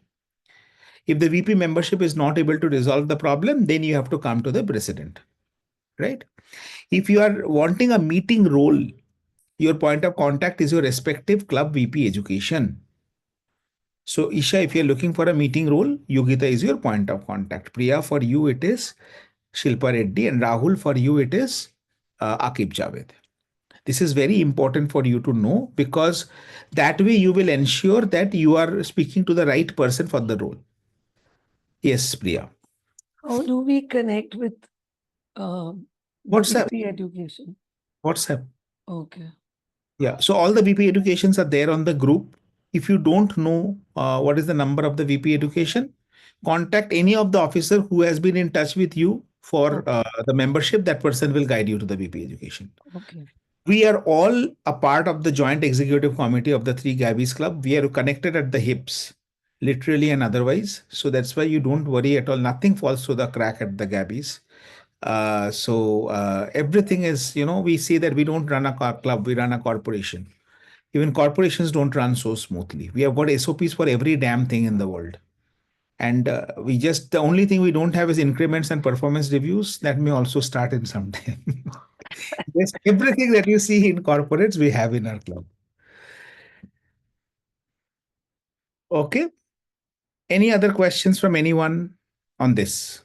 I'm told that the Gabby's Club is also into making the newsletter. Can you tell us about the newsletter, how it's made? Yes, the newsletter is released. So we celebrate the Gabby's Day one day in a year. Previously, we used to celebrate the milestone meetings and all. Ever since we have had three clubs, we have started celebrating only one day as the Gabby's Day, which is the second Saturday of June. The middle of the year, right? So this year it will be celebrated on 14th of June, and Gabby's Day Spock is Jaspreet Kaur. So your more messages will come on this. That is the day we also release the club newsletter for all the three clubs together. We have won the best newsletter award in the district. We have won the best website of the district. So we are our newsletters are like a supreme quality. If you're interested, I will send you some of the PDFs. You can go to our website. On our website, you will find the newsletters. You can download it, the newsletters. You should see the newsletters. I mean, people have called us up and said that this is not a newsletter. This is a work of art. It can be sold. It's that good. So our VPPRs are brilliant in terms of really the newsletter. If you're interested in newsletter, Isha, I'll connect you with Karthik. We need a lot of help for newsletters. Please do come together to make it happen. Any other questions on this front? One of the things that I will now walk you through is the Gabbys website. I will just what I mentioned now. But before that, let me quickly show you, because it's 8:32. Let me show you a couple of other things in the Toastmasters website. So I have to log in again because I got logged out.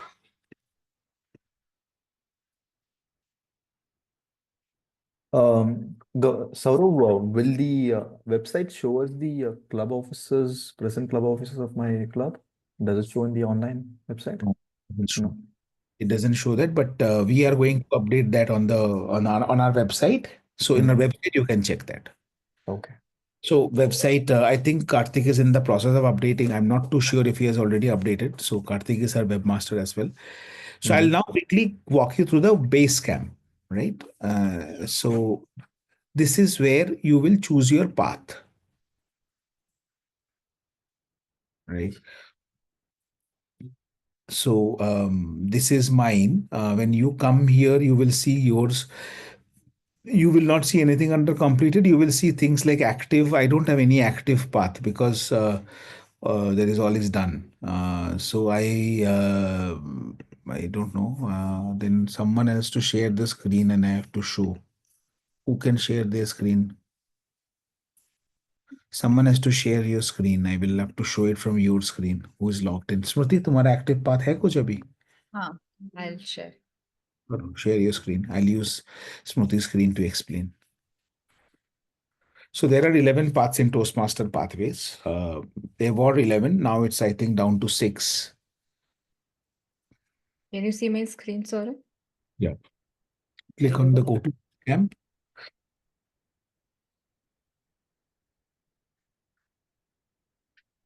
See, before we go down, 1 second, Smriti, 1 second. You see there is an option here, learning dashboard and then Basecamp manager. This option of Basecamp manager you will not get. This is only going to come for the president, the VP and the secretary, because we can also approve a member's rewards on the Basecamp. That's why this option you see for us. Now, Smriti has got a club coach program in progress, a distinguished Toastmaster program in progress, and a presentation mastery program in progress. I'll explain these two first, and then I'll come to this, because these two are not immediately relevant for you. It will take me less time. This will take me more time. So for clubs which have got between 1 to 11 members, we appoint club coaches. To become a club coach of a club, you need to complete a module which which is the club coach program, which Smriti is supposed to complete. She has to complete that so that she can become a club coach. This is a voluntary role, an additional role apart from she's already an AD, she's already a president. But as we say, there's a hunger for service, and that's why she wants to become the club coach also now. After this, then a club mentor, then a club sponsor, and like that, she'll progress. And once she fulfills these roles along with a couple of other conditions, then she wins the Distinguished Toastmaster Award. So in our club, we have got three distinguished Toastmasters right now. One is Nancy, one is Aparna, and one is me. We also have a new member. He's also a DTM. Who? Nitesh Gupta, I guess. Nitish Yeah, is a Nit- DTM. Okay, okay. So then there are four DTMs that I was not aware of. Sorry. So the four distinguished Toastmasters. So these DTMs are basically, so when we are addressing people in the meeting, instead of addressing them as Toastmasters, we address them as distinguished Toastmasters. So just like I say Toastmaster Isha, for Aparna, I would say distinguished Toastmaster Aparna. That's how it is done. And there are some criteria for this. You have to complete 2 paths. You have to be a club officer, district officer, blah, blah, blah. There are some things, but let's not get lost in all those. I mean, let's take it sequentially. So the first, the 2 paths. So let's go to the presentation mastery. So if you see, there are 5 levels in any path. If you see, there will be 5 levels, level 1 to 5. Level 1 is common across all the paths. No matter whichever path you take, you will have an icebreaker where you will have to introduce yourself. You will have the next project, which is writing a speech with purpose. The third project is introduction to vocal variety and body language. Achha, okay. Writing a speech with purpose, you have to have a predefined purpose. Like in this speech, I want to inspire the audience. In this speech, I want to influence the audience to spend less time on mobile. In this speech, I want to inform the audience on the perils of plastic. Right. So, what is the purpose of your project, of your speech? Based on that, you have to write a speech. Then, so this focus on this particular project is on content, right? The next one, the focus is on delivery, introduction to vocal variety and body language. In vocal variety, as I said, pace, pitch, and pause. In body language, we have got gestures, we have got micro expressions, we have got posture, we have got position, all of these things put together. Once you have practiced delivering a speech focused on content, and then you have practiced a speech focused on delivery, then you bring both together and deliver a complete speech in the project on evaluation and feedback. Here, there are 2 speeches. You deliver a first speech, you take a feedback, then you implement the feedback and deliver the speech again. Now, when you're delivering the speech again, you can deliver the same speech or a different speech. That does not matter. What matters is that you need to implement the feedback. So if the feedback is that speak slow, are you speaking slow when you're giving the speech? If the feedback is have better micro expressions, are you having better micro expressions when you're delivering the speech? Once you do that, the third part of this particular project evaluation feedback is where you become an evaluator yourself and you evaluate another speaker. So you give a speech, get the evaluation, implement the feedback received in evaluation in redoing the speech, and then you yourself become an evaluator and give us evaluation for some other speaker. So these are the 4 projects you complete to complete level 1. Once level 1 is completed, then you move on to level 2. Level 2, the third project is common across all the paths, which is introduction to Toastmasters mentoring. This is constant. The first 2 projects will change depend on which path you are taking. Understanding your communication style is what Smriti has, where she is going to understand her communication style, right? And then effective body language. So here the focus is on again the communication style and the body language, the delivery part.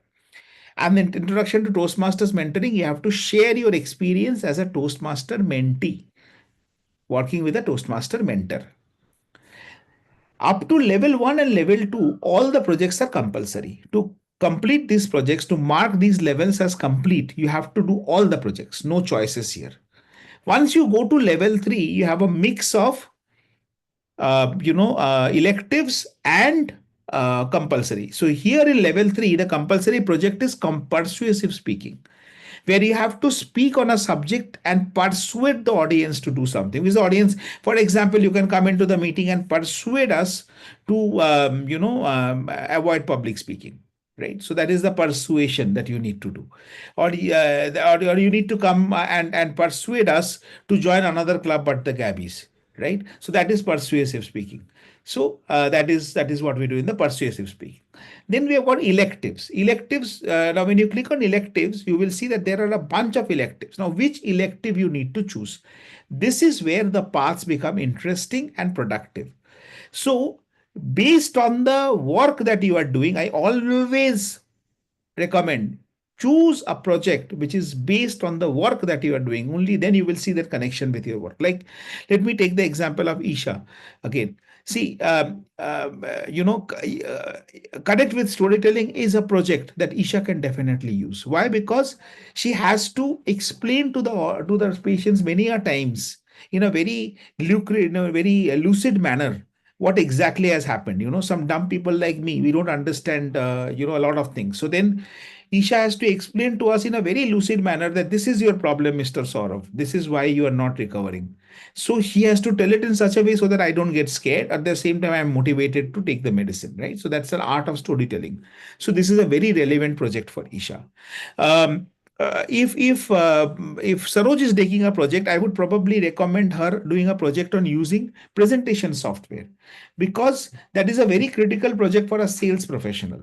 Because making a presentation, delivering a high impact presentation is a key aspect of a sales professional's job. So always select the project which is going more with your current or your future aspiration, right? So this is something that I always recommend for the electives. Any questions here? After you complete level 3, for completing level 3, you need to do at least 2 electives and the compulsory project. For level 4, 5, you have to do 1 elective and 1 compulsory. I will not go into the details of what are there in 4 and 5 because that will be overwhelming. Let's stop at level 3 only. So, this is how the progress will be. Now, one thing I want you to understand, how many of you have not done your icebreaker yet? Okay, and Saroj. Anyone else? Only Saroj. Priya, you have done your icebreaker? I don't think so, right? You just joined. You have not done. I Okay. haven't done. You haven't done. Okay. Venkatesh would have done because he is a reinstated member, I know. The rest have done. Okay. So one thing, people who have done the icebreaker also, I want you to understand the icebreaker project is not your resume. One of the biggest mistakes I see people doing is they come here and they say, I went there, I studied here, I went this one, my father used to work there, my brother used to sleep there. That is not an icebreaker. An icebreaker gives you only 4 to 6 minutes of time. So Saroj and Priya, the best way, I have delivered 11 icebreaker projects, right? And this thing has been that I have I have introduced myself to the same club. See, understand my challenge. At the risk of bragging, I have to give this as an example that I am doing an icebreaker speech for the same set of people, most of whom know me better than my own family members. People like Smriti, Lakshmi, Aparna, Nancy, they know me so well. When I'm feeling down, even if I don't tell them, they know. What new can I tell these people about myself? They know where I work. They know what I can do well. They know what I can't do well. What do I talk about? So I always try to give a twist in terms of the path that I have taken. Like when I did the path of leadership development in my icebreaker speech, I talked about an aspect of my leadership. I gave an example of my leadership and how it helped me transform as a person. When I did the engaging humor path, I talked about how bad am I in humor. That I've got 108 bones in my body and none of them is a funny bone. 108 bones, right, Isha? Or was that bad biology? Okay. So, anyways, I got 47 in biology, so you'll have to excuse me. Yeah. So, out of 100. So, that's how I keep on making the icebreakers interesting. So, make your icebreakers interesting. Don't make it a resume. Take up one aspect of your life which you really like. For example, Saroj, your struggle during COVID, right? I think that is something that you can pick up. And don't be scared to give emotional speeches, but have a control over your emotion. That is important. And this is very, very important as a speaker. You should not let your emotions get the better of you. Your emotion is your instrument. You should not be an instrument in the hand of your emotions. So don't be scared to give emotional speeches in icebreaker. It's a lovely idea. I have done that also. But have a control over your emotions. Priya, you decide what is. I have not heard you on this particular aspect, so you decide. But something which is interesting, which will inspire people to connect with you later. Think of a topic, okay? Yeah. So that is the speech. Any other particular project? Anyone has any question? Like any project you are stuck with and you want to understand? Yeah, Rahul. One question is that when I tried like submitting my icebreaker speech, it gives an option for the evaluator name, right? I was not able to find my evaluator name. So whose name should I give there in that list? So find it. So there will be an option called "He's not in my club." You have to use Okay. that option Okay. because typically the assumption is that your evaluator is from within your club. But in our case, the evaluator may not be from your club. One, because they could be a part of another Gabbys club. Second, many a times we get evaluators from outside so that we can get the outside in perspective. So there will be an option called not a member of my club. There you will have to give the membership number of the evaluator and then you have to search and find the evaluator. This is a new feature that they have added now.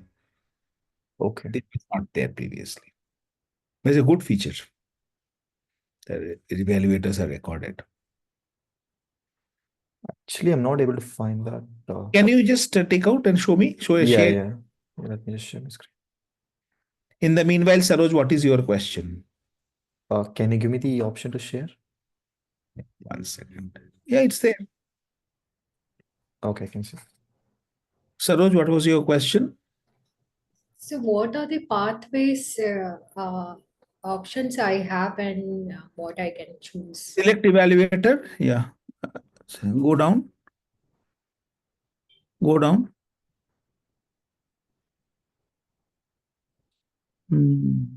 Sort of not in my club, that option is not available. I did check.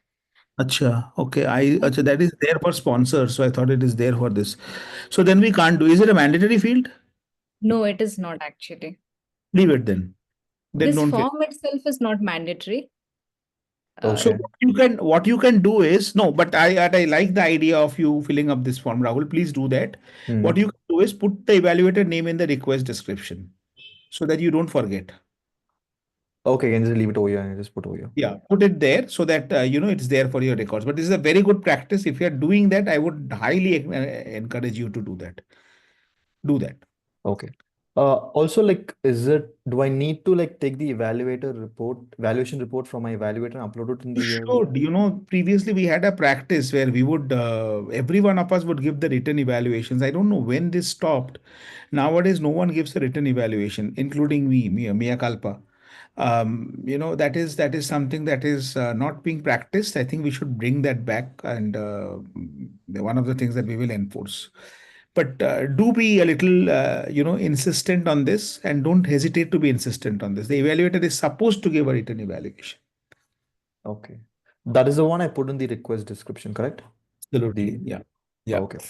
Okay. Even if they're not able to give the full filled up form, at least ask them to give the pointers. See, today I'm not covering evaluation. We will probably have to do an education session later on evaluations because evaluation is one hell broad topic and that's like the cornerstone of Toastmasters. So I'll teach you how to do effective evaluations, but probably in one of the later sessions because today we have got some 10 minutes left. I can continue for another 15 minutes, but this will be very overwhelming for you.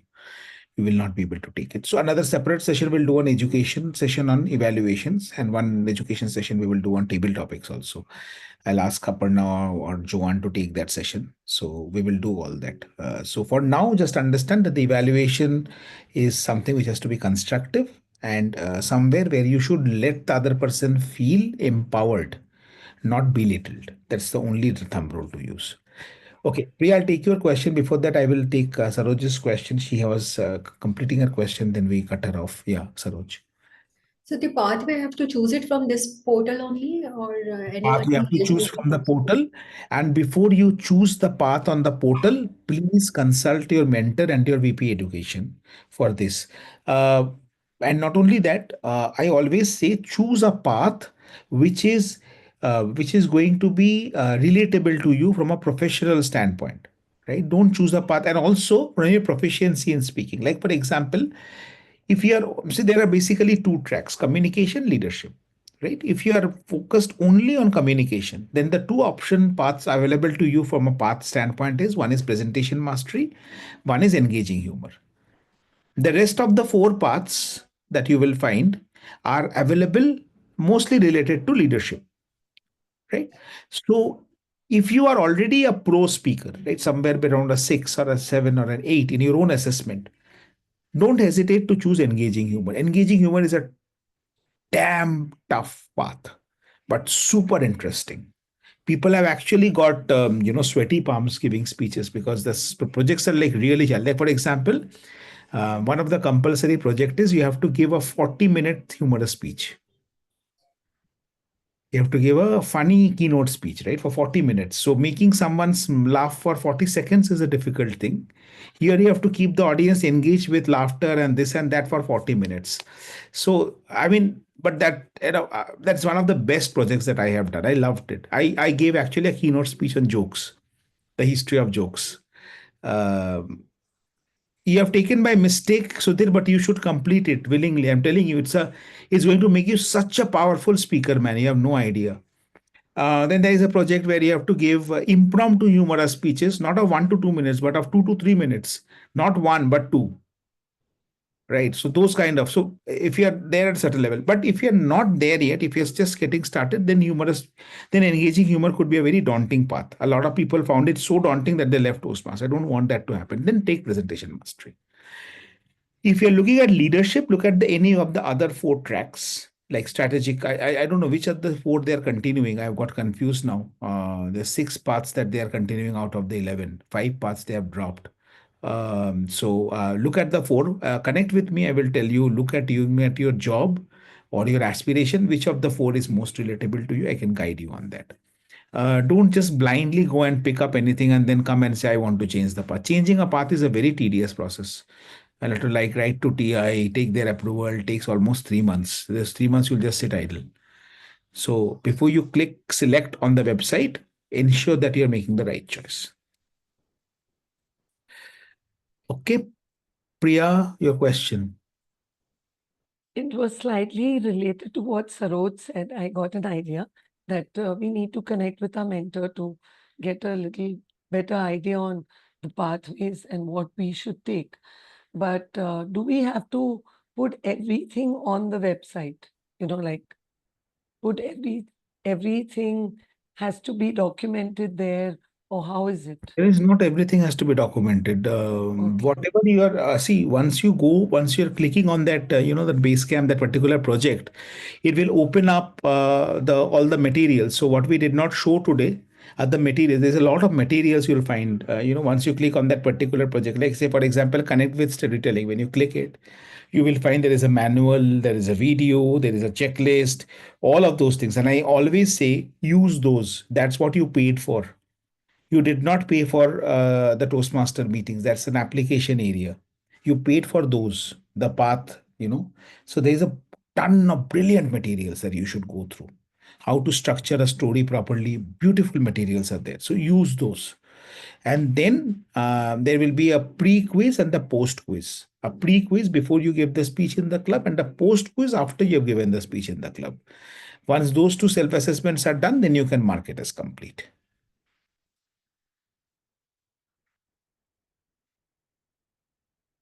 Any other questions?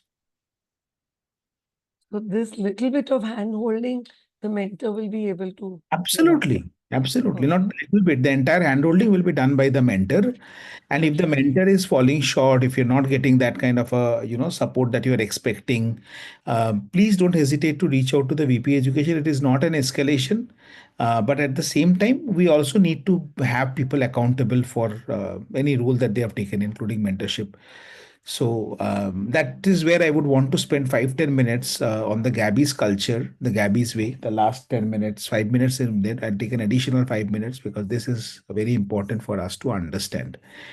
So this the operational part is more or less covered. Now I want you to understand why the three clubs, how did it all start? Because that is where you will understand why we are different as a club. See, have all of you joined or at least experimented, visited any other Toastmaster club before you joined the Gabbys, or is it the first club that you ever visited?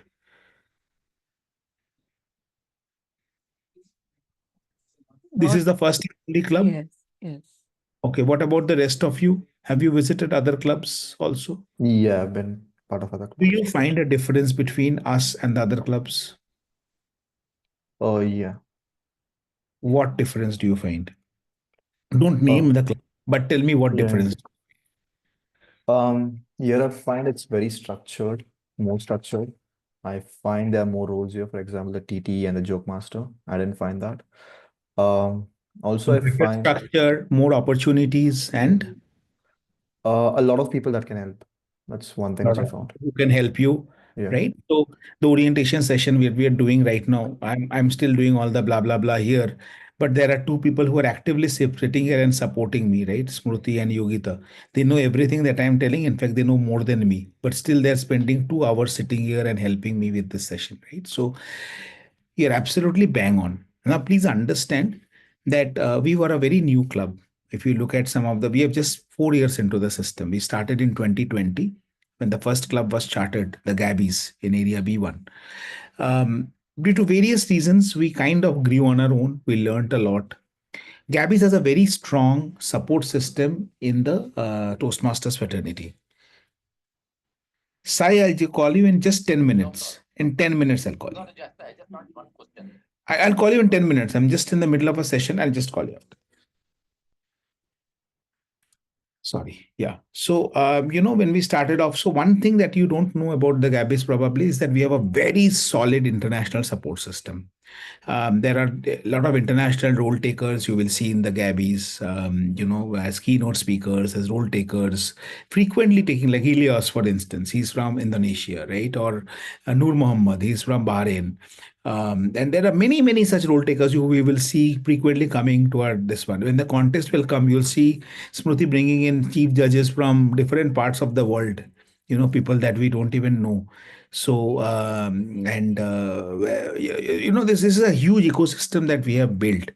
So that supports us. And what we happened is we grew to 100 members. And at that point of time, I was the division director, and there is a club under me which had 100 members. And I realized that a club with 100 members cannot operate seamlessly because, there is, 100 members, one meeting a week, three speech slots, or two speech, let's say three speech slots. Three speech slots, 52 weeks is 152 speech slots. 100 members means I can give every member only 1.5 speech slots every year, not more than that, right? That's the maths. So we decided to break the club into three clubs, or rather, I would say multiply into three clubs so that we have thrice the opportunity.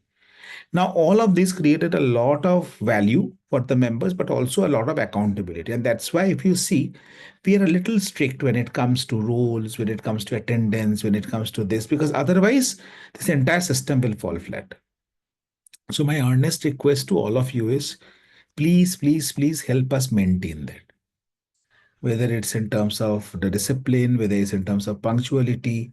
If you see our VPs pushing you a little bit, or the SSAs, pinging you, where are you? Why are you not in the meeting? What is happening?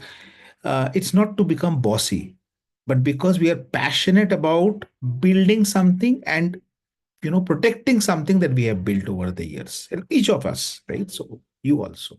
That's why you are here. You had a choice of another 15,999 clubs. You chose us, and we want to be doing justice to that choice. So please help us in that. And that is my only earnest request. And if any doubt is there, reach out to me. If anything else is not working, you have my number. Please drop me a message. I promise you that I will be of some assistance, to either guide you to the right person or able to give you the answer. So I will be of some assistance. Okay. So that's it. And oh, yeah, one final thing. I'm proud of one thing, that we have the safest club in the world, the safest Toastmaster club. particularly we have got from the very beginning, at least today, though, we still see a lot of men. When we started off, we had 23 members and 22 of them were women. No points for guessing who's the only male member. And that kind of continued for quite some time. So I remember there was one gentleman who joined our meeting once, and then he left and put a message on the group, on the Global Toastmasters group, saying that this is a women's only club. I said, no, it is not. Did you not see me in the meeting? He said, yeah, I saw it. I was wondering what are you doing here? So that was the Gabbys. And we continue to be a very strong place when it comes for women. We have a zero tolerance, in fact, an active intolerance towards any kind of sexual harassment. So if a lot of guests join our meeting, you will see us restricting chat, you will see us do a lot of controls and all that. That is just primarily for your safety. We never exchange, pass on any of the members' private numbers to any of the outsiders and all that. In case still someone manages to reach out to you and do any kind of hanky panky, just let us know. We will ensure that that person is not a Toastmaster after that. We have ensured that for many people, many of them are ex Toastmasters now after they tried their luck here. So please know that we assure you the safest place. So don't feel anything makes you uncomfortable. Please do let us know. And not only for men, for women, men also. If anyone bullies you, if anyone harasses you or something like that, when you go to outside, it has happened when I was a new Toastmaster. Someone asked for an evaluator. I had raised my hand and I said that, okay, I will evaluate you. This man snapped back at me saying that, which level are you? I said, level 2. Okay, how many paths? I said, no path, is the first path. And this was a level 1 project. He said, do you know I'm a distinguished Toastmaster? 3 times distinguished Toastmaster. I said, no, but then this is a level 1 project, so I can evaluate. He said, no, you can't. I have done 3 DTMs and you have not even done 1 path. How dare you decide to evaluate me? I'm made of a stronger metal, so I did not get chickened out. But there are many people who would probably not want to continue in Toastmaster after that. If anything like that happens to you any time, please give me one opportunity to rectify that for you. Okay, so that's it from my side. Thank you so much, Yogita, for the opportunity. And if I missed out anything, let me know. And this is the Gabbys website. Explore it. If you have any questions, to let me know. Over to you, Yogita. Thank you so much, dear DDM Saurav Datta. It was a wonderful session. I felt that I could also learn a few new points. Like I was also confused about the new way the website is functioning. I also had certain doubts, and thankfully they have resolved now by this session. Nonetheless, I expect all the members who have joined have gone through a good training. In case if you still have any queries, we are always there. Please feel free to ping us, and we will be sharing the recording of the session on the discussions group. Go through it as many times as you want so that you don't miss out on any of the part. And yes, would love to see you more active on roles, speeches, and let's kill it in the contest. Thank you. Have a great day. Bye. Thank you. Bye bye.